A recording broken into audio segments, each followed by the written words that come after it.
Well, good morning and welcome to our video today. My name is Peter Frank and I am the Senior Marketing Manager for Concordia Technology Solutions. So today we've got a fun discussion. We're talking about building individual relationships with social media. And I've got a very special guest with me today, Pastor Donald Antor. Don, how are you doing today? Good, Peter. How are you? Doing well, thanks. Thanks for joining me. Don and I go way back. So, out of all the people I still keep in touch with, Don's probably my longest friend. We met in second grade Sunday school many, many years ago in northern Illinois. So, Don is now a pastor in that same general area at Emmanuel Lutheran Church in Palatine. So, Don, why don't you tell us a little bit about your role there at the church and what your specific focus is in ministry? Okay, so I'm the director of youth ministries here at Emmanuel. So I primarily work a lot with the youth. I also help with leading worship. When I'm not scheduled to preach, I preach.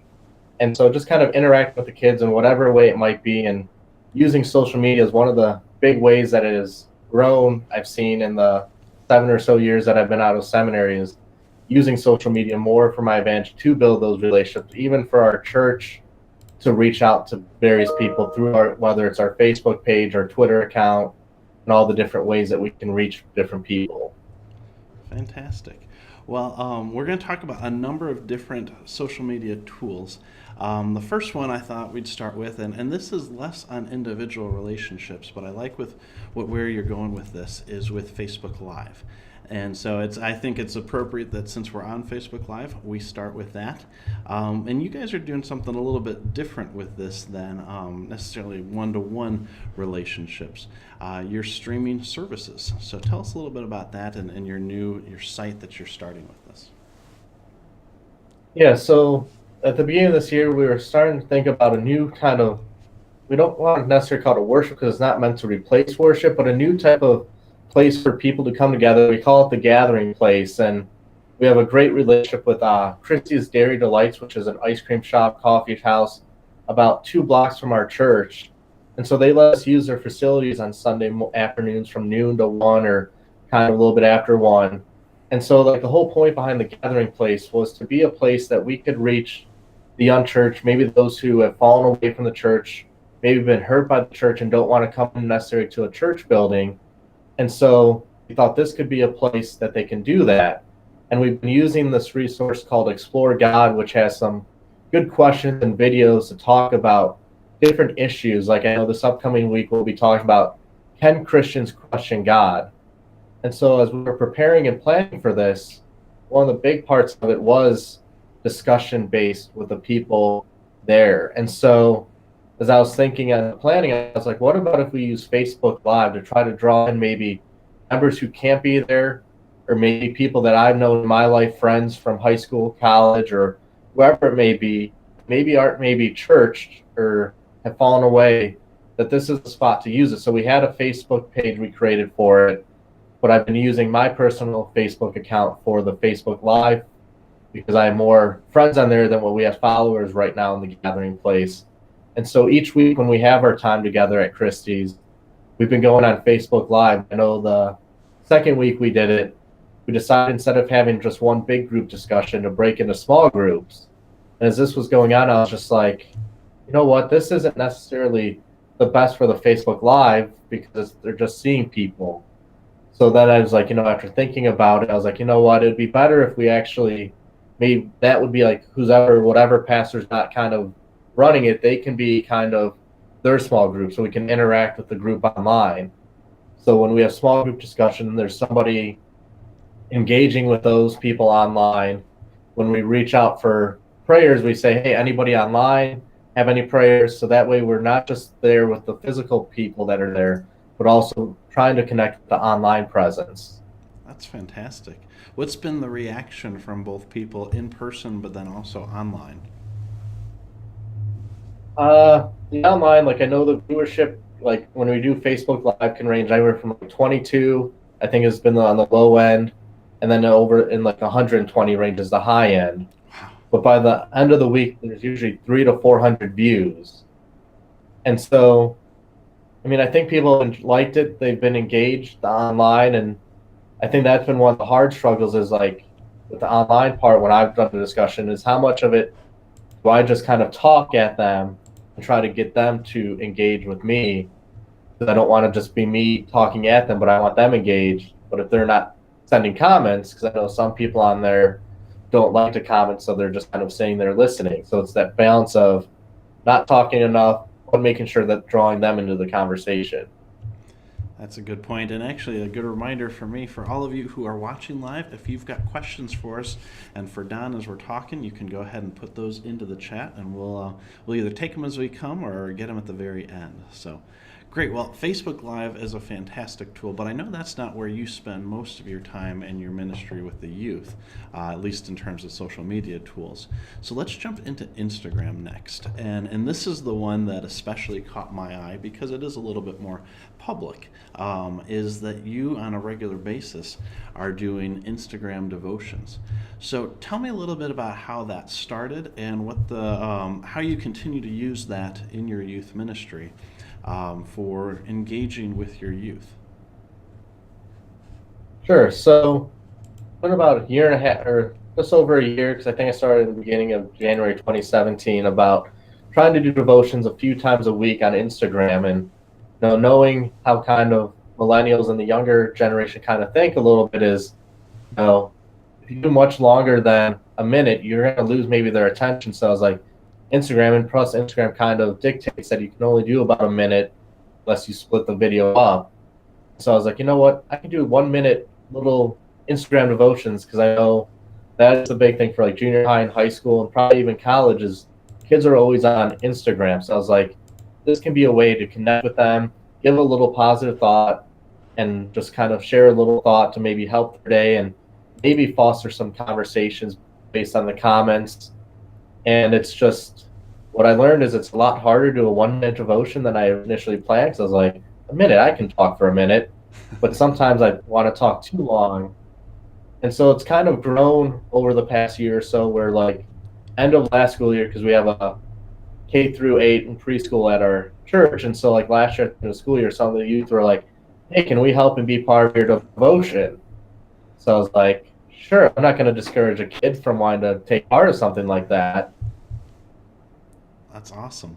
And so then, go so ahead. that's kind of progressed to this year where like usually on Monday, because I have an office upstairs on the junior high floor on Monday, kids will come and eat lunch with me in there, and then we try to do a devotion. And sometimes that can be a little scary because you don't know what they're going to say. And I might have a plan. Like I try to show them, here's the outline, here's what we're going to talk about. Don't worry about this stuff. I'll make something up or fill that in. But here's kind of the questions I want you guys to think about. And so, like, I've learned that's been good because it gets the kids more engaged in it. And, like, I know, Peter, when we talked the other day, I said the one thing I realized is, like, if I kind of change where I'm filming at, it increases the views. Like, I think last year at some point, I went to visit somebody in the hospital, and after my visit, it's like, oh, yeah, I need to do a devotion.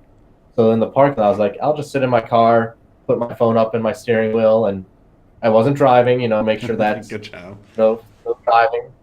But so I just filmed a devotion in my car, and like I noticed that one had a lot more views a lot quicker than the other devotions I've done.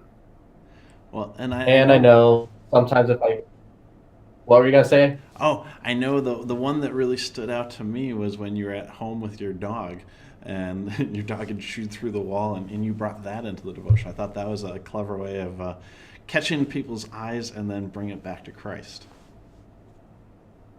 Right, and like what I learned from my time working with the youth is they like my dog a lot.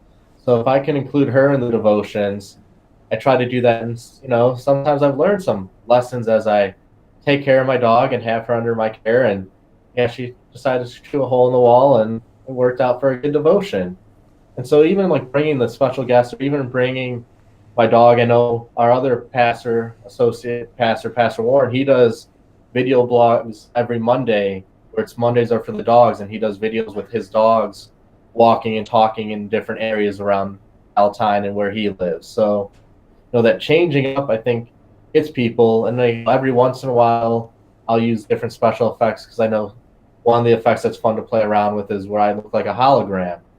And it's just those changing up to try to catch their focus. Because I know when I first started, I kind of had a title slide, like a little title thing with like a Bible. And I think people always saw that and they're like, oh, well, I don't want to watch much more than this. So I'm like, I can't just do the beginning opening like that. So I've kind of have progressed to not have the opening and just kind of start right in with it. And I used to, which I just realized I haven't done for a while, is I used to have the Bible verse scrolling across the bottom as well. So I mean, there's a lot of different ways I can play with it and just like adapt it as what's going on.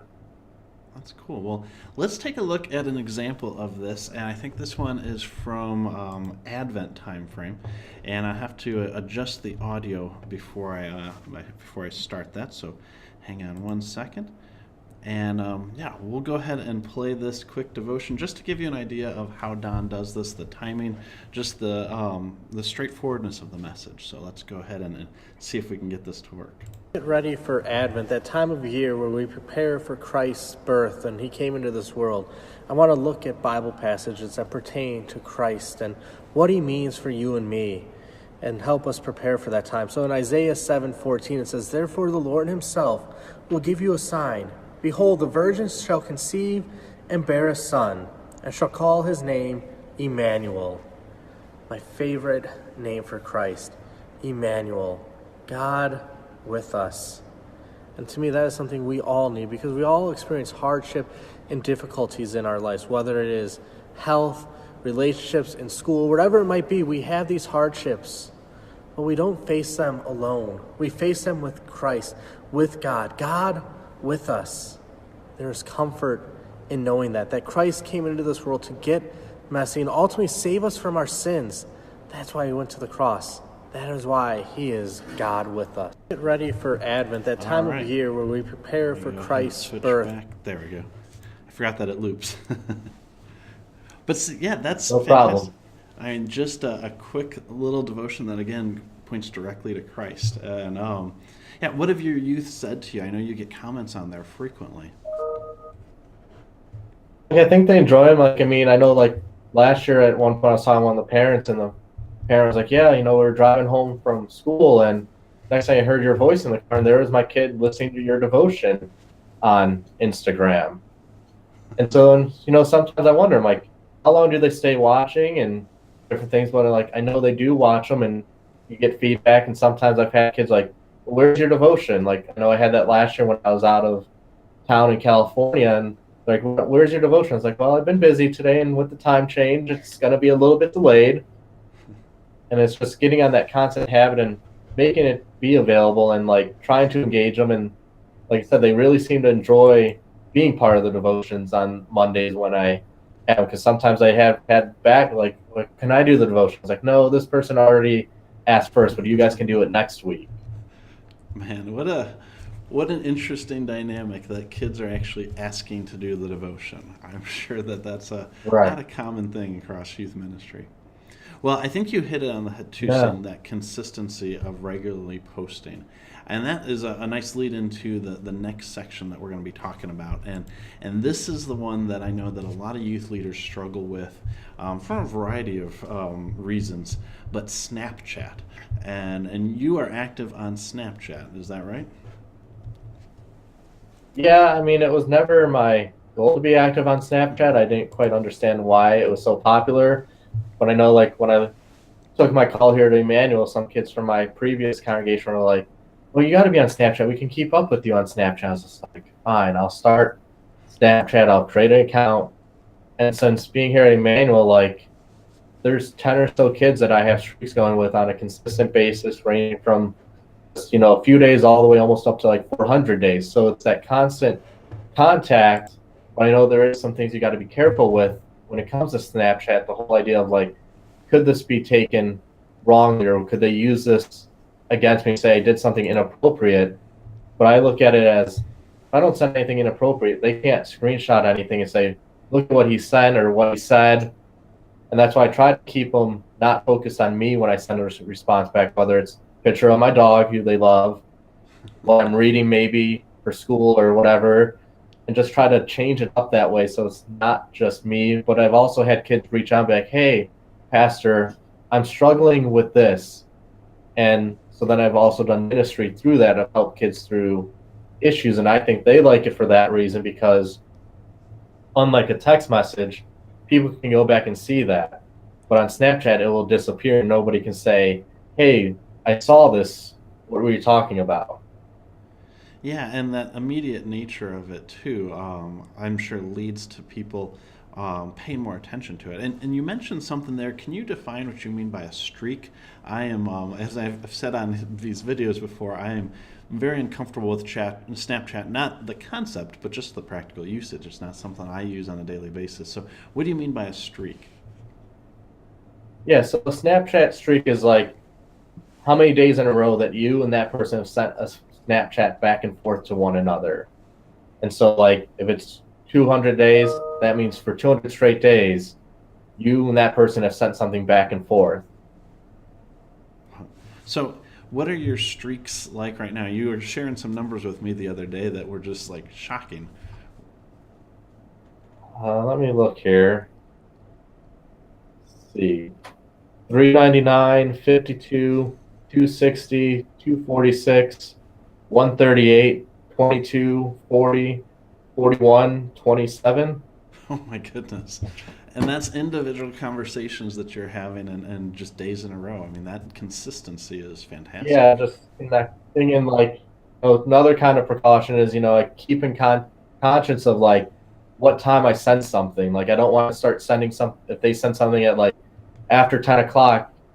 Typically, I don't respond to that unless there's already been like a connection, or like we were kind of talking, or if I look at it and say, okay, this kid needs some ministry aspect of like they're struggling, I'll be willing to do it. But I try to make an effort of not like doing it too late in the night, just because they probably should be sleeping, and just the context, I don't feel comfortable with that. Sure. Yeah, that makes sense.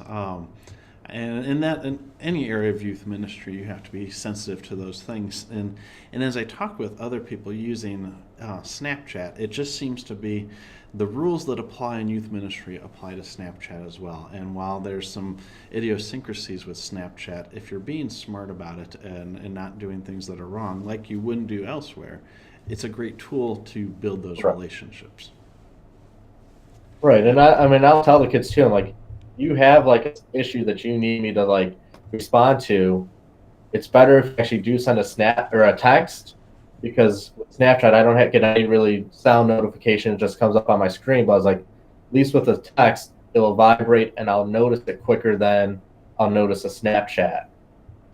That's awesome. And we're going to be talking about texting in just a minute. But before we get off Snapchat, tell me about what you've done with filters. And I've got an example I can pull up here. But first off, if you don't mind explaining what that is, and then we'll talk about the specific example that you've got and how we can, how you've used it in the results. Yeah, so we have a school here, like I said, and so every year we have a girls' basketball tournament for the junior high. And so this year I was like, since all the kids are on Snapchat, what if we create a filter? And so like a filter can be based on your location, and you can design one so people are within where you put the geo fence, so to speak, around your area. If they're in there, this filter is going to show up. So I was like, this could be a great way to get more clicks or more people to recognize Emmanuel, see our name, and something maybe fun the kids would want to use. So, and I mean, it was a relatively, to me, a cheap price, because I think I set it for 30 hours, because you can set how big of an area, time frame. So I did like 30 hours, so Friday afternoon through Saturday night at like 10 p.m. And so I was like, and that was like $12, maybe $13. So I was like, that's a really cheap price in my opinion. And Snapchat then sends you back the statistics of your filter. And I know, Peter, you got that, and I can read it because I have it up on my screen as well. Sure. Let me show that. You posted this on Instagram just to draw some attention to it, and it's a basic one, but it's really relevant to what the kids were doing with the Bobcat shootout. So there's that, and then let me pull up those statistics here. There we go. So tell us, and I'm glad you got those definitions here. If you could talk a little bit about each of those things.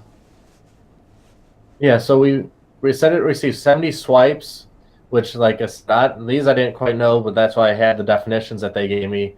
This is how many times your geo filter was seen in snaps being created. So like swiping where you swipe through the different filters, so that was seen like 70 times. It was used, so like 32 people used this geo filter and sent it to a friend. So 1 an hour. The views is what really kind of blew my mind. It said how many times this was seen in a snap sent to somebody. It was viewed over 1,200 times. Wow. And so in the usage, which is how often your filter was chosen to use in a snap, 45.7%. So when you break those down, the cost was 1 cent per view, 40 cent per use, and it reached 1,200 views. That's fantastic, and that's again an audience that is rather difficult to reach in the church. I mean, youth ministry. The question has been around for years: how do we engage with youth? Because they're at that time where they want to be with their friends, not necessarily with the youth leader and parents and that. So I think that's an awesome way to reach that. We've got a couple of questions here. Tom is asking, do parents of the youth show any concern about their son or daughter using social media with their youth pastor? And I think you're familiar with Tom, Tom Acton there. Yeah, just a little bit familiar. So I've had no complaints from any of the parents.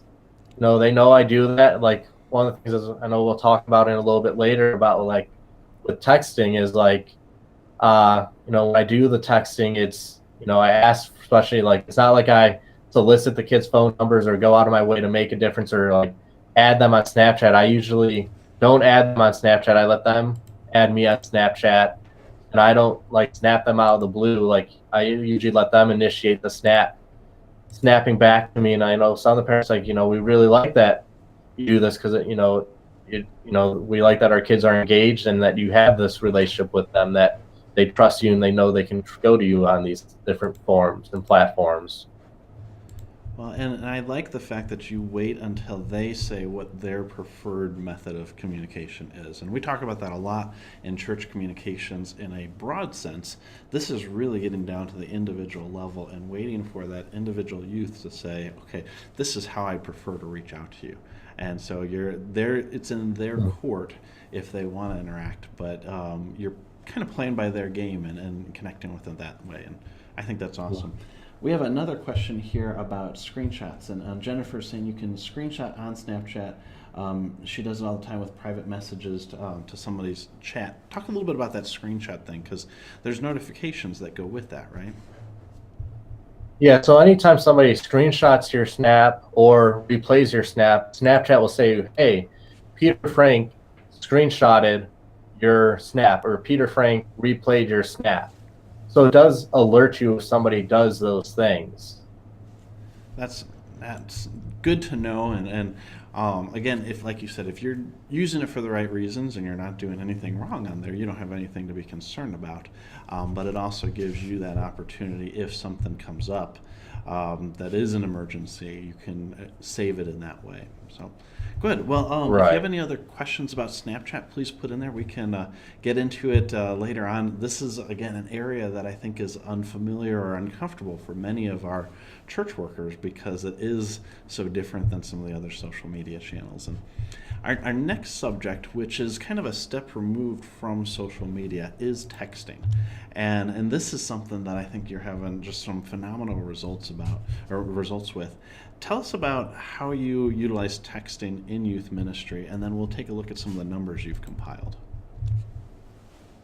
Right, so I think August 2016, I know it's on the spreadsheet you got, Peter, but I started, with some of the kids that I had cell phone numbers, just saying, hey, I'm going to start this once a week. I'm going to send a text message, just checking in, see how things are going, see if you have any prayer requests. And so I think initially there's maybe 20 to 30 kids. And I kind of told them, like, don't feel obligated that you have to respond. I'm not going to have hurt feelings if you don't respond to my messages, but it's just one of those ways I want to check in with you. And so to build those relationships. And now here we are, March of 2018. And I think I'm up to 75, 76 kids that I text or send Instagram messages to. And primarily it's text messages. Every Monday morning I try to just send out text messages, and some of the kids, like, they think it's a group. I'm like, no, it's all individual messages geared specifically for each person. So, I mean, some are copied and pasted if I don't know them as well or they don't respond to the message. But the ones I know and they respond, I try to gear it based on what I know went on with their weekend, if they're in a sporting event or a concert, or if they acolyted. And that was one of the things I included this year on our confirmation registration form, is like, hey, do you want Pastor Donald to regularly send text messages to your child to check in? And then, I'll text them. And then, I think right now the average probably responses is about 19 kids respond weekly on average, I would say, and maybe about 10 or so prayer requests weekly. Let's take a look at those numbers, because you're tracking all of this, and I know you removed a number of the things you tracked for privacy reasons, which I appreciate. But so, and at least in these numbers, you've got the week that you've sent, the number that responded in any way, and then the specific prayer requests. And you can see here, I'll move that chart over a little bit. The blue line is the number of responses, and the orange is the prayers. And you said you've noticed some trends around the school schedule with when there's actual prayer requests? Yeah, I think it was December 22nd, it looks like on there. It had 18 prayer requests. And so that was, or December 12th, and that was the highest prayer request, was 18. And it happened to be finals week. So kids want to pray during finals week. And then even this week, I know I had an increased number because there was some stuff going on at one of the high schools in our area. So that increased that. And one of the things that has kind of evolved over the time of doing this, I used to be like, okay, yeah, I'll keep that in my prayers. But after going to best practices last year, one of the sessions I went to, the speaker talked about actually responding with a prayer. So now anytime the kids say, hey, can you please pray for this? I'll write them back a prayer instead of just saying, yeah, I'll pray for that. And it also has been like a teaching moment, because sometimes kids have been like, Whoops. I think I just lost your audio, Don. Hang on one second. Let's see. You might have you back. I see a little bit on the lines there. okay. There you Better? go. Okay. Yep, that's better. Sorry. So do you about know that. when I cut out? I heard you say you started by responding a prayer, and that's a teaching moment, and that's where I lost you. Yeah. So like I said, I respond with a prayer instead of just saying, yeah, I'll pray for it. And it can be a teaching moment, because I've had some kids be like, hey, you pray for the White Sox to win? I'm like, I'm right there with you. I want them to win. But, we don't pray to God to let sports teams win. We can pray that, they show a Christian attitude, that they stay healthy, that they play to the best of their ability. So it can be that teaching moment. And even this week, I know, this happened since I last talked to you, Peter, this week. But, one of the kids texted me back saying, no, I'm sorry, I haven't responded for a while. And I just thank you for keep even sending me these text messages, even though I don't respond always. Wow. That's awesome. And it's just, even when you aren't getting that response, they know you care. And that's what's fascinating to me about, as you go down, I'll scroll down to the bottom, like, you are so diligent in keeping this up. And, it's, even though you have some weeks where maybe like this one, it's only 3, you look at this running total of 1,400 responses and almost 700 prayer requests. I know a lot of people who would love to have their youth engaged in that way and asking for prayers. So great job on that and keeping up with that. And you said you send these all individually. Do you do that on your phone, or do you use a tool for that? I do it on my laptop, because with having Apple products, I can send text messages from my laptop. Gotcha. And so I just send them all from my laptop, which makes it a lot easier. And I try to typically do it more in the mornings, especially during the school year, because then if I do it in the afternoon, it kind of slows down the process a little bit, because then I'm responding to the kids that I've sent to already and responding back. And I do try to be cognizant when there's no school, not to really text them before 10 a.m. because I know kids like to sleep. So I try to stay away from texting too early when it's summer or if they have a Monday off.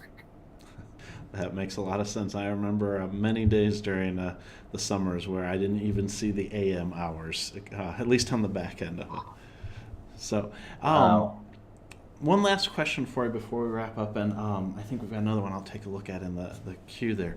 I know I didn't ask you this ahead of time, but how did you go about learning this stuff? How do you decide when to start something new?